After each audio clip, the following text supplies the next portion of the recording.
Assalamualaikum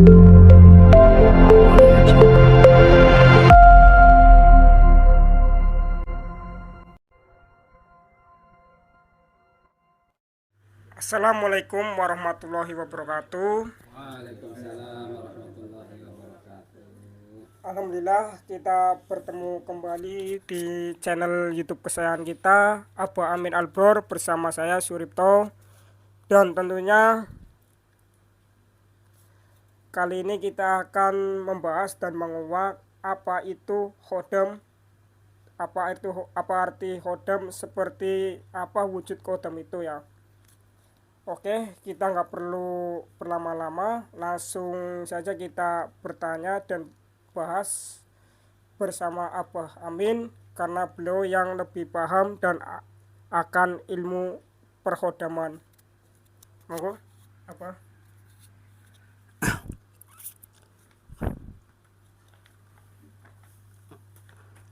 Assalamualaikum warahmatullahi wabarakatuh. Alhamdulillah saudaraku semua, setelah kita kumpul-kumpul, mudah-mudahan berkah kumpul kita membuahkan hikmah barokah, amin amin ya robbal alamin. Nanti tadi sudah ditanyakan kepada sama satu jamaah, yaitu khodam itu apa, kan gitu.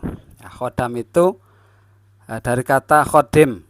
Nah, khodim itu namanya, kalau bahasa Arab khodam itu khodim, pembantu.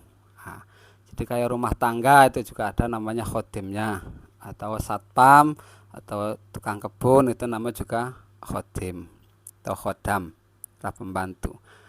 Nah, yang dibahas kali ini adalah khodam. Yang dimaksud khodam di sini khodam dari jenis-jenis, macam-macam jenis. Yaitu ada khodam namanya khodam yang setan, atau khodam jin, ada khodam dari malaikat. Seperti itu namanya khodam. Mungkin ada yang lebih tanya lagi. Nah, pertanyaan selanjutnya, apa semua orang tuh mempunyai khodam? Apa cuma orang-orang tertentu doang? Oh. Jadi semua orang itu ada khodamnya, ada pembantunya. Jadi khodam ini kalau dilahirkan itu ada dua khodam, ada yang membantu. Maka menurut Imam Ghazali itu ada 4 kekuatan, itu yang 2 tapi dibagi sama 2. Jadi 2 ini yang pertama kekuatan ada dalam khodam yang baik terutama. Jadi khodam, kembali khodam tadi, khodam itu ada yang jelek, ada yang baik, saudaraku. Jadi khodam ini kalau yang baik itu dari khodam dari Allah, semua dari Allah. Jadi kekuatan juga ada dalam diri kita masing-masing. Manusia itu punya khodam-khodamnya. Nah, kata Allah, lahu muaqibatum min bani yadayhi wa min khalfihim yahfazunahu min amrillah. Innallaha la yukhairu ma biqaumin hatta yukhairu ma bi anfusihim. Jadi baginya manusia ada malaikat-malaikat yang selalu menjaganya bergiliran. Jadi menjaganya itu selalu bergiliran, saudaraku, dari depan dan belakangnya. Nah, maka mereka menjaganya dan atas perintah Allah. Nah, semua adalah perintah Allah. Jadi orang lahir ini ada 2 makhluk yang menjaganya, malaikat. Nah, kalau urusan yang menjaga diri kita sendiri, ada namanya malaikat yang menjaga. Yang jelek itu dari jin, namanya khodam atau jin korin. Itu yang memerintahkan jin korin ini yang memerintahkan kita untuk berbuat kemaksiatan. Tapi kalau yang khodam dari malaikat, namanya khodam atau malaikat mulhim. Nah, mulhim ini yang memberikan kekuatan. Nah, manusia ini diberi kekuatan, juga kekuatan yang baik dari akal sama kekuatan hati. Nah, itu kadang-kadang yang malaikat namanya tadi mulhim itu yang membisikin kita, yang mengatur atau membisikin kita untuk berbuat baik, sholat, sedekah, zakat, atau perbuatan baik-baik. Nah, jadi terus yang jin korin, nah itu yang membisikin kita untuk berbuat jahat. Jadi kekuatan ini sangat dahsyat, saudara. Jadi berlawanan.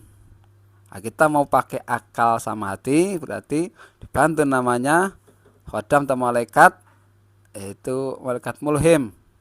Nah, tapi kalau kita selalu menggunakan kekuatan-kekuatan yang buruk, nah itu amirusu namanya, perintah dari keburukan, itu jin korin yang merusakin badan kita. Jadi tergantung kita melakukan pakai apa, seperti itu. Jin sama malaikat. Berarti intinya tuh setiap orang mempunyai kodam dalam bentuk yang masing-masing ya kegunaannya. Nah, pertanyaan selanjutnya, apakah kodam itu bisa dilihat? Monggo. Khodam ini ada yang bisa dilihat, ada yang tidak bisa dilihat. Nah, jadi khodam yang umumnya, khodam itu yang dirasakan, saudara. Nah, jadi kalau kita bisa dirasakan, bisa dinikmatin. Nah, contohnya kayak kita ada yang menjaga mulhim tadi, memberikan ilham kepada kita berbuat kebaikan, buat kita meninggalkan maksiat. Nah, itu kan bisa dirasakan, bisa kenikmatan. Nah, tapi khodam-khodam yang dari amalan-amalan itu lain lagi. Nah, jadi ada khodam-khodam pun yang berurusan ada di suatu benda, di pusaka, di batu, atau di mana aja. Nah, itu dimasukilah kekuatan-kekuatan. Nah, dari kekuatan-kekuatan ini bermacam-macam, tergantung kita mengambil dari segi mana tadi.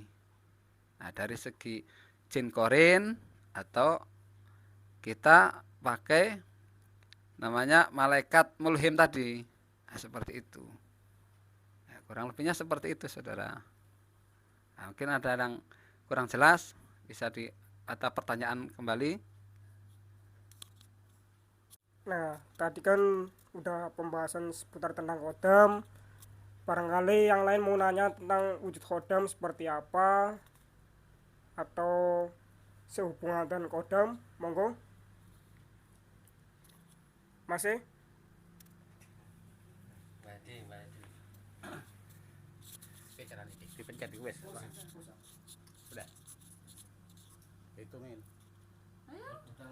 Assalamualaikum warahmatullahi wabarakatuh. Pertanyaan saya masalah mengenai kodam. Hanya satu pertanyaan saya. Di waktu kita berziarah dan ada salah satu orang yang dimasuki kodam itu, apa kodam itu termasuk jin atau karuhunnya yang masuk di situ? Apakah kita masih percaya atau tidak? Terima kasih waktu yang telah diberikan. Tadi pertanyaan apa? Kodam itu yang merasuki waktu ziarah. Kodam itu memasuki seorang, apakah itu termasuk jin atau karuhunnya yang masuk di orang tersebut? Oh, pertanyaan berarti waktu kita ziarah itu kodam ikut masuk atau enggak ya intinya ya. Ada pertanyaan dari perwakilan jamaah mengenai tentang kodam dikala waktu ziarah ya. Monggo, apa? Alhamdulillah, tadi pertanyaannya tentang khodam untuk dari zarah kubur. Itu ada yang dimasukin di waktu zarah kubur. Itu beda lagi. Jadi tergantung orang yang mengamalkan zarah kubur ini niatnya dulu, benerin niatnya dulu. Nah, tapi orang ini ada yang punya kelebihan-kelebihan yang Allah berikan kepada seorang berziarah ini. Nah, kalau niatnya zarahnya bukan kita tawasul sama para wali umumnya, atau tahu kesurupan, atau tuh kesurupan wali itu, atau kesurupan karuhun itu. Nah, ini sesungguhnya kalau untuk membahas untuk yang seperti itu sangat luas. Nah, tentunya semua ulama beda pendapat. Nah, jadi ada orang yang kemasukan, tiba-tiba kemasukan di waktu ziarah kubur. Ada juga yang maaf-maaf, ada yang hatinya kurang bersih bahasa gitu ya. Kurang bersih. Ada juga yang niatnya. Tapi kembali kalau orang itu punya kelebihan, nah itu bisa kemungkinan yang masuk tuh khodam lain. Karena di dalam kubur para wali ini bermacam-macam khodam. Ada khodamnya jin juga, ada khodamnya dari amalan juga, ada khodamnya dari apa yang dizikirin juga ini. Nah, makanya di waktu ziarah kubur jangan sampai kita untuk bengong bahasa gitu. Nah, tetap ikhlas, minta syafaatnya para wali, minta barokah para wali, tawasul. Ada pertanyaan lagi dari para jamaah? Kalau ada, monggo Mas. Eh, ini mau nanya, itu kan tadi pembahasan tentang kodam waktu ziarah ya. Sekarang masalah ziarah itu perbedaannya apa antara misalnya kita ziarah ke mbah-mbah kita sama ke para wali gitu, Bah. Intinya begitu. Perbedaannya apa, terus manfaatnya seperti apa gitu, Bah. Monggo. Terima kasih pertanyaannya. Jadi begini saudaraku semua. Kalau menurut Syekh Nawawi Al-Bantani, itu ziarah itu dibagi empat golongan. Jadi yang pertama ziarah kepada kedua orang tua kita jika sudah tiada, atau ke kerabat-kerabat kita. Itu menurut Syekh Nawawi kita mendoakan, mendoakan beliau yang mudah diampuni dosanya, mudah dilapang kuburnya. Nah, sampai segitunya. Nah, yang kedua ziarah ke saudara-saudara kita atau teman. Nah, ziarah ke tempat teman kita sendiri hampir sama, tapi ibaratnya sebatas sehelo, sekedarnya, namanya teman atau sahabat. Atau ziarah ke para wali. Nah, ziarah ke para wali ini banyak ulama mendapat jangan sampai ke ziarah wali mendoakan. Nah, kalau mendoakan jadi minta kebalik, nanti kitanya kebalik. Nah, kebaliknya kita doanya kelepotan, baca yasinnya, baca itunya, malah mendoakan. Nanti malah diketawain sama wali. Nah, terus bagaimana caranya kita ziarah ke para wali, aulia, orang-orang soleh, orang-orang alim? Yaitu kita minta syafaatnya, barokahnya, para wali, para aulia, atau para orang-orang alim, orang-orang soleh. Itu seperti itu. Nah, ada ziarah lagi menurut Syekh Nawawi, itu ziarah ke orang kafir. Nah, ziarah orang kafir ini bukan kita mendoakan, bukan. Jadi sebatas dari jauh. Ziarah ini dari kata silaturahim sama, tapi yang udah meninggal. Jadi kita jauh dari lihat makam teman kita, tapi orang ini kafir, beda agama, maaf. Nah, buat kita sendiri. Oh, seakan-akan saya nanti akan seperti itu, akan dikubur seperti itu. Itu ziarah ke orang-orang yang beda agama, bukan kita mendoakan. Karena mendoakan yang beda agama ada pendapat ulama, ada yang tidak sampai gitu. Jadi intinya ziarah ke para wali itu kita minta barokahnya, kita minta syafaatnya para wali. Nah, niat tentunya niatnya kuatin niat seperti itu. Alhamdulillah selesai sudah kajian kali ini membahas tentang khodam. Semakin menambah ilmu untuk kita semua. Semoga bermanfaat untuk kita semua.